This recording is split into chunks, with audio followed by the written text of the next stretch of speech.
filmed this once already and I got quite ahead of myself because when I talk about Rhaego, I do tend to just like blah, blah, it all comes out. Like I'm just very passionate about him and other special needs geckos. So I'm gonna try and actually stick to the order I wrote things down in so that I don't get ahead of myself, which happened already in a video. But today's video is going to be a little sad, a little happy. It's a bittersweet video. It starts out bitter, ends out sweet, so just hang in there. It's going to be kind of long because I have to talk about everything in regards to Rhaego and how I met him. I was not planning on getting another leopard gecko. I want to make that very clear. That shelf is still empty for Elia, who is a leopard gecko with MBD that I'm expecting next week. Actually, very exciting.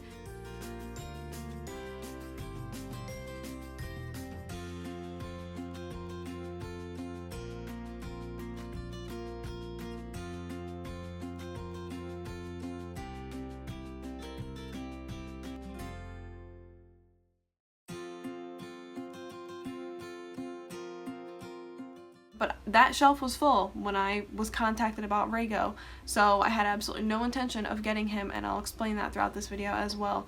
But I knew that if I didn't, he would die, so I just had to. And I'll go into depth about why it's that serious. And if anybody's wondering how many leopard geckos that makes, including Aaron's gecko Vash, who I also call Jorah sometimes, that makes 26 leopard geckos. And how many of them have special needs? Over half. So it's great. I love my special Leo family, and Rhaego is a big part of that now. So let me go ahead and tell you a bit about Rhaego and why he looks the way he looks, and why he's with me for that matter. On May 2nd, 2019, I almost said 2018, no, this year, May 2nd of this year, a little over a month ago, I was contacted by an individual who sent me like a short description of their problem as well as a photo of a gecko, a photo of Rhaego, who at the time was named Raisin, by the way, so I'll refer to Rhaego as Rhaego, but know that he did have a name before this, and it was Raisin, so Raisin is his middle name. So I was contacted by this person saying that they had purchased this gecko at an expo, and it's deformed, and they purchased it because they were like, I don't want some other young child to run up and see this gecko and not realize that it might have a lot of serious problems, and buy it because it has a cheap price. The gecko was listed for I think like $25, $30, something like that, which is pretty cheap for a gecko at an expo, so I can totally see the reasoning behind wanting to get that gecko, getting Rhaego out of that situation. Here's the thing. Before I even get into the issues with Rhaego that this person had reached out to me about, I cannot believe for the life of me that somebody would bring a gecko like this to an expo. Actually, I can believe it, but I hate it. I hate it. If you're a breeder and you have a disabled or deformed gecko, do not bring it to an expo to be sold. It is not like every other gecko at an expo that can live a healthy, long, unassisted life. This gecko needs a special home from day one to avoid problems that this gecko now has, including MBD. We'll talk about that later. It was so incredibly selfish. Makes me so angry in my soul that someone would be this irresponsible. I asked the individual if they felt comfortable telling me what breeder it was. When they told me the name of this breeder, I was not surprised. I have two geckos from this individual, one with Enigma syndrome, who's a retired breeder, and one with white and yellow syndrome. I will not be saying the name of this breeder because I'm not trying to be sued. In my entire YouTube career, I've already been threatened with a lawsuit one time. I'm not looking for a second one. I'm also not looking to be yelled at by anyone in my comments about, oh, that person's a great breeder, I got my gecko. A great breeder would not breed enigmas. A great breeder would not bring a deformed gecko, I'm pointing at Rhaego, would not bring a deformed gecko into an expo just to sell to anybody. Wrong. It is so wrong. Like, I'm getting mad. My Jackson just set up because he can hear me getting mad. It's okay, baby. It's okay. Mama just get mad sometimes when people are just really stupid about animals. Simmer down, simmer down. I'm simmering down. Okay. So once I got past my frustrations with the fact that this gecko was sold at an expo, I was happy that the individual who had picked it up, one, disclosed the breeder to me because it really came as no surprise, because I actually had already thought like maybe it was that breeder because it was a big name breeder who was unethical. That's one of them. There are plenty.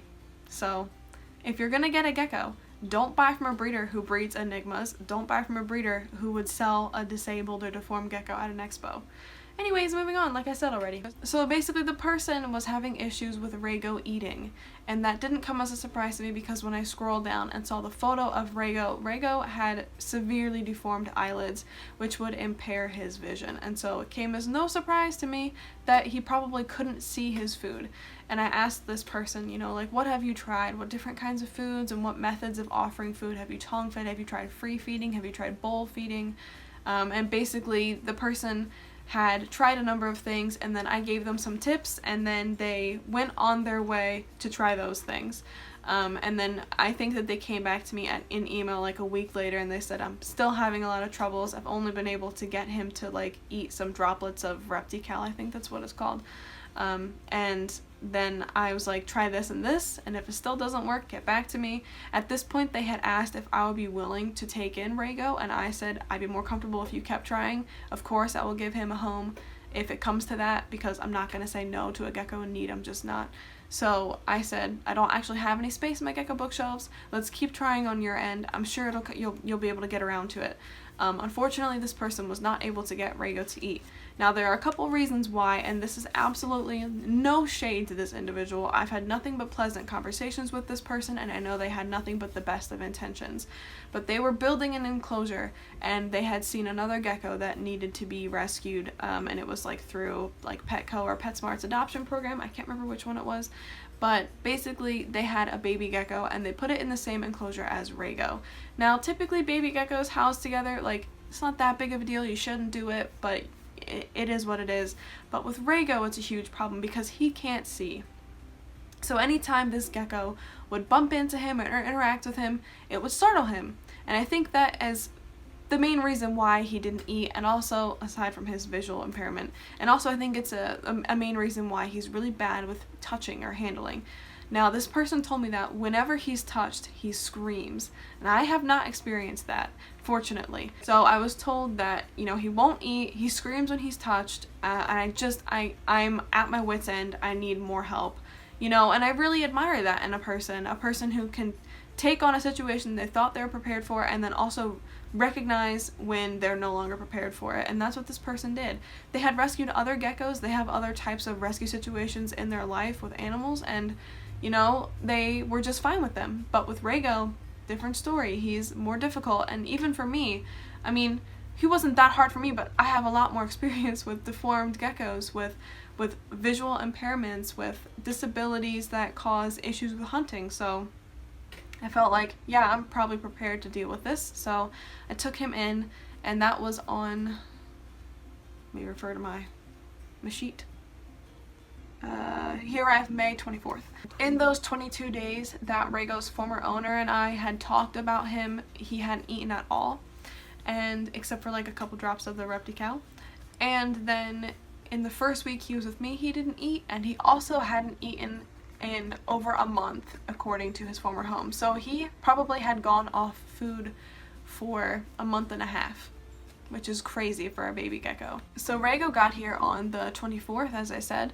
I'm going to include a clip right here of me unboxing him. It's a short clip because I just wanted to get him into his house, so roll it.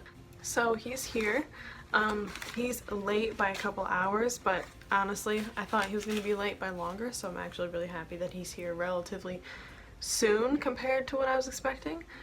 He's tiny. Like, he's literally tiny. And he's alive, thankfully.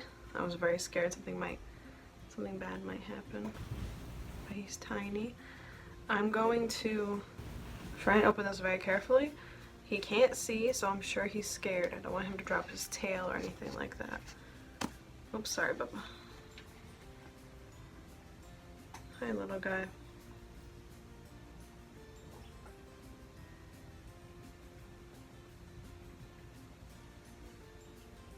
Looks like he has some stuck shed. He's cleft on both sides. So yes, you can see a little bit, can't you? Because one of your eyes is open and you're, oh, okay. He's gonna bust, and I'm gonna be very, very careful. I don't want him to jump out. This lid is like stuck on here. I don't know if I'm gonna be able to show you before putting him in quarantine because I don't want him to freak out. There's a poop in here. That's good. It's a very little poop. That's him. There's his little poop. I'm gonna put him in quarantine now. I will update with more photos and videos in a little bit. But here he is. Poor baby. Just a itty bitty thing, aren't you? So as you can see, Rhaego's just this tiny little thing, and I put him right in his enclosure. I wasn't trying to bother him. I knew that the important step would be to get all of his like previous stresses out of his situation. So the stress of having been shipped, the stress of having been cohabbed while being blind with another gecko, the stress of having been sold at an expo, then purchased, then rehomed in such a short period of time, the stress of maybe a lot of noise, of a lot of movements. And so I figured he's probably very visually impaired, so he's going to be really sensitive to a lot of things, maybe sensitive to sounds, maybe sensitive to light, or maybe sensitive to like a lot of vibrations, like walking on the floor, or like if I were to bang on an enclosure or something, maybe he's sensitive to that. So I put him in the enclosure right away, and I did not bother him for the rest of the day. And he found his hot hide, he stayed there. So then the first night he was with me, I grabbed 3 different bowls. I grabbed one of those like little mealworm dishes that's brown and short, and it's like a plastic. I grabbed a taller one that was white and it's ceramic, and then I grabbed a shorter one that was blue and ceramic. And so I put small mealworms in one of them, I put small superworms in one of them, and I put doobie roaches in another. Now everyone's thinking superworms are too big for a baby. If you order superworms, a lot of times you're gonna get ones that are like this big, and so those are completely fine. So that's what I did. Doesn't matter, he didn't eat them. Spoiler alert. I put 3 different bowls in the enclosure with 3 different food items because I wanted to see which one he'd be most responsive to. So I figured maybe he'll prefer the movement and the smell of dubias over mealworms and superworms, and vice versa. I thought maybe he'll like the short plastic bowl that's brown. Maybe he'll be able to see the food differently on it than he would the other 2 bowls, or maybe he'll prefer the smooth texture of the ceramic bowls. Maybe he'll prefer a shorter bowl to a taller bowl, or a taller bowl to a shorter bowl. So I wanted to give him all the variety he possibly could have. So I gave him a light color bowl, a dark color bowl, somewhere in the middle, short ones, all different sensations and colors. He didn't eat out of any of them, and I kept switching the food around to see if that would help. So like I put doobies in this one and superworms in that one, just to switch them around. I kept them all coated in calcium because I knew he needed it. I think 2 of the bowls had calcium and 1 didn't, just to see if he would prefer to eat one that wasn't calcium. And then I just kept switching it the first few nights, and he wanted nothing to do with them. The second day he was here, he like dipped his paper towel into his water, and like it soaked the entirety of the paper towel up in his enclosure. So I had to take out the paper towel, which stressed him out big time. He literally spent the next hour just like standing on his back legs and surfing the walls of his enclosure. And I thought maybe that's how he's acclimating himself to his surroundings. Like maybe he has to have like a visual map, or a mental map, maybe a texture map, somehow try to figure out with his impairment visually where everything is without having to see it. So I figured he surfs the exterior because that helps him determine where everything is. So I actually put all of his bowls and hides around the exterior. There's nothing in the middle, it's open in the middle. And it's a pretty plain setup because it's like a quarantine setup, and also because if I put too much in it, maybe he couldn't find his food, maybe there'd just be too much going on for him. And so he spent all that time surfing the enclosure. And I was like, wow, he's really stressed out. I put a towel over it, super dark. Eventually he went back to his hot hide. Being in his hot hide was a huge theme for the first like 6 days he was here. He spent a lot of time in his hot hide, a lot of time. And every night, I would say probably 3 nights in, I would go in the room and he'd still be in his hot hide, and I would remove his hot hide, which I normally would not do, but I was very concerned about him not eating because he still hadn't eaten out of the bowls.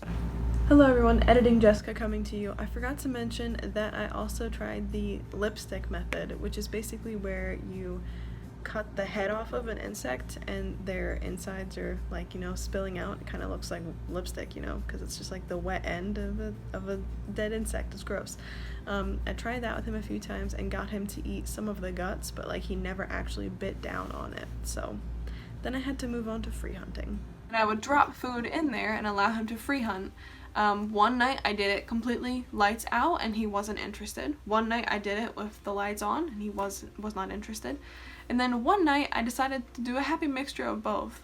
So I left the lights in the room off and it was nighttime, so it was dark, but I took a flashlight on my phone and I propped it up so it cast like a shadow on the enclosure a little bit. So there's a little bit of light but not like blaring right over top of him. I dropped some fresh waxworms. They're like ones that had just arrived, so new waxworms. I put them in there, and like they were the ones that like are really wiggly because they're new, and they were crawling around, and he was like, interesting, I can see these and they are moving and they smell delicious, and he ate them. And I remember being so happy that I cried. So I'm going to actually include a video I took on Instagram. It's a little embarrassing, but it's okay. Of the night that he first ate, which was, let's see, May 30th. So it took him a whole week of being here to finally settle down and eat. I'm so snotty right now and very teary-eyed because I just got Rago to eat. I have not seen him eat this whole time he's been with me. I've tried various different methods. I finally got one that worked. But Rhaego hasn't eaten before this in like a month or more. So I'm very happy.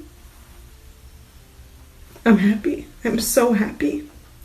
Now all I have to do is get Melisandre to lay her damn eggs.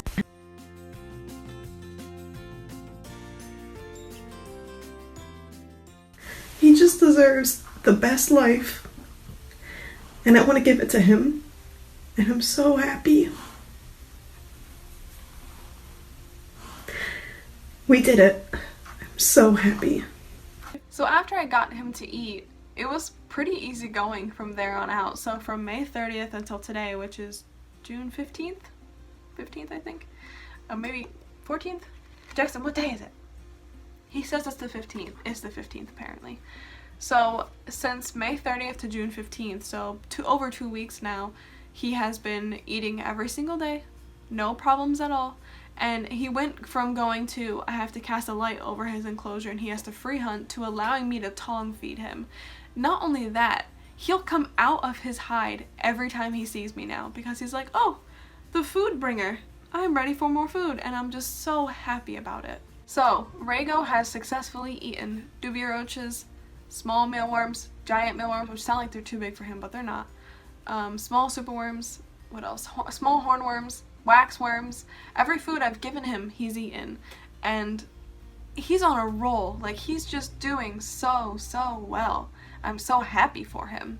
And I'm gonna include some clips here of him eating because it's super cute. So please enjoy.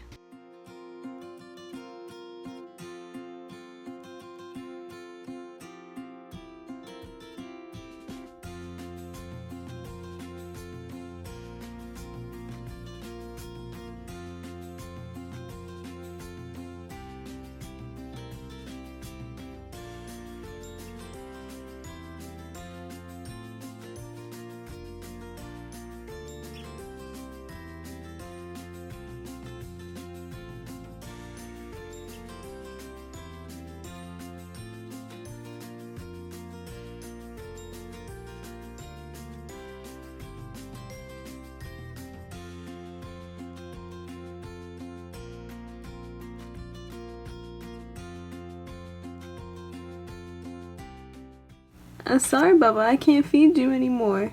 I can't, you ate enough. I'm sorry, I can't feed you more right now.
The one thing that I have noticed like the biggest change in, aside from him eating regularly, has been his confidence. So before, he would just nonstop hide in his hot hide, or like if he got disturbed and he had to like learn his whole enclosure over again, he would have to like surf all the walls and everything. That doesn't happen. I've cleaned his enclosure twice now, and yeah, he's a little skittish and doesn't like it. He doesn't get so stressed out that he has to surf the entirety of the exterior of the enclosure. Well, the interior wall, I mean. And he has shed twice really well. Speaking of shed though, he did arrive with stuck shed on his face. So he had like right where his cleft nostrils are, he had stuck shed, and I was like, okay, let's see if it comes off on its own with his next shed, and it didn't. And then I would put like a little bit of a moist Q-tip on his nose every day, which he hated. And then by the time his next shed came around, it was like peeling off, but he hadn't been able to get it off on his own. I think it just has to do with his cleft nostrils. So I just took a Q-tip and just kept rubbing on it until eventually it came off. And so hopefully from here on out, he won't have issues shedding with that spot, but we'll have to wait and see. So because Rhaego hadn't eaten for like a month and a half, he wasn't getting any calcium into his body. He's trying to grow because he's a little baby.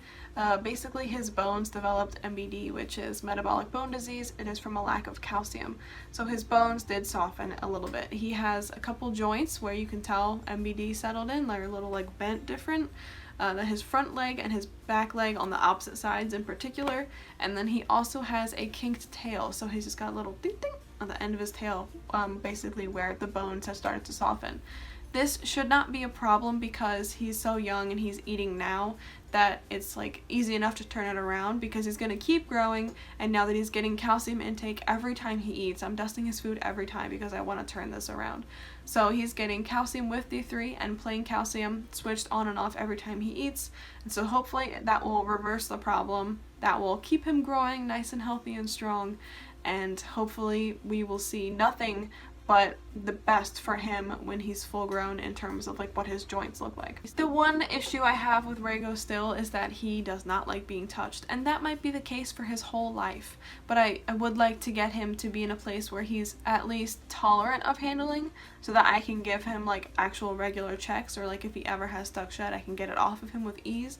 But we're working on it, and it's gonna take some time, and he already has never screamed at me. Like the person who used to have Rhaego had mentioned, he used to scream when he was touched. He's never screamed with me, so success there.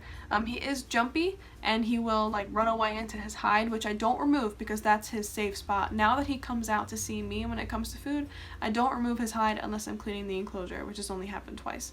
So I leave him be, just so that he doesn't have to feel like he's going to be exposed no matter where he goes. He has a cool hide where he poops. It's his favorite spot to poop.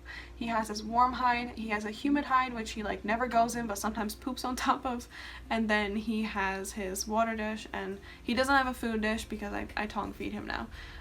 But I want him to have everything remain the same in his enclosure to minimize stress and keep him at a very aware state of what his surroundings are. Like if he can't see that well, which probably he can't, I mean he can see well enough that he hunted on his own a couple of times, and that he can see me coming, so he has some vision for sure, but it's not going to be the normal range of vision that every other leopard gecko has. So I want everything in the enclosure to remain very stable for him so that he feels safe and secure. So I would not be removing his hot hide off on top of him unless it's like an emergency, or I'm cleaning his enclosure. So if he goes in there when I'm handling him or trying to handle him, just basically by petting him right now is where we're at, I'm gonna let him stay in that hot hide. I want him to feel secure. I want him to feel like he can trust me and he can trust this home that he's in.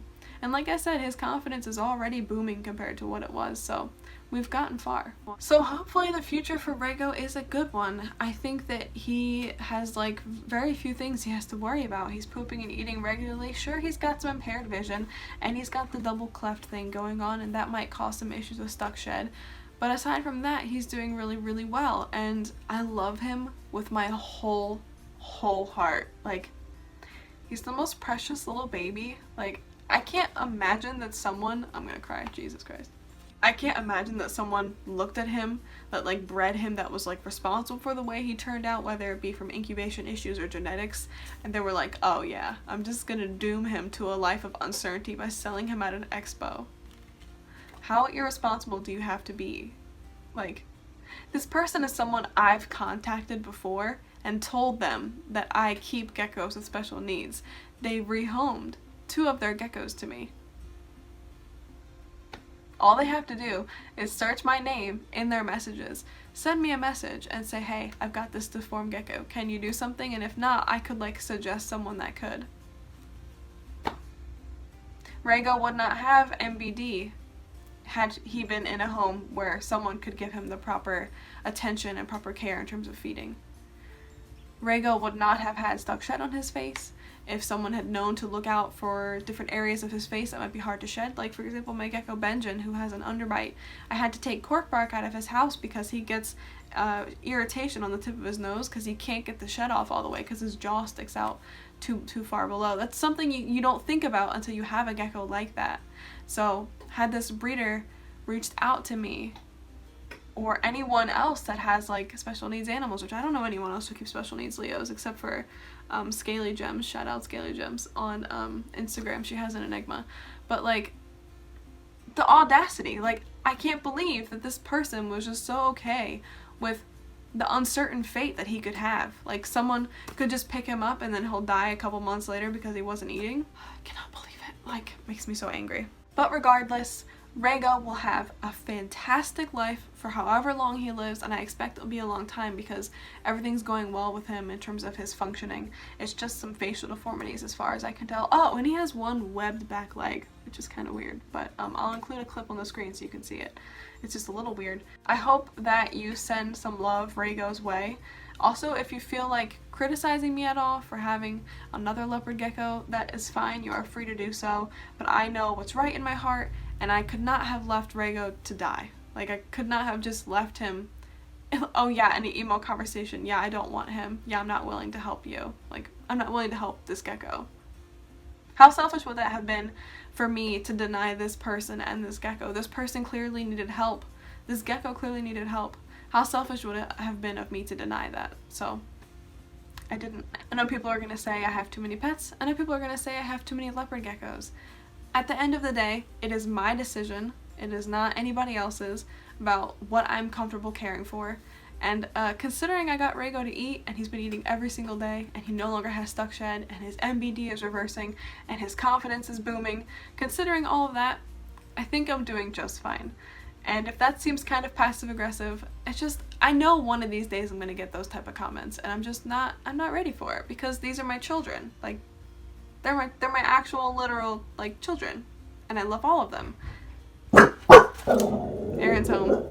I'm going to include some clips of Rago. I've already included some throughout, but I might not actually have enough space because I have made so many clips, so I might include some here just so you can see more of Rago before I end out this video.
thank you so much for watching. I hope you enjoyed meeting Rhaego. Leave a comment down below, like, subscribe, hit the notification bell, all that good stuff. If you have any questions, please ask. Don't hesitate to ask. I'm here to answer any questions, but I will not name the breeder, so just don't get a gecko from a breeder who breeds enigmas and you'll be fine. You'll avoid this person completely. Alright everyone, I'll see you guys in the next one. Bye.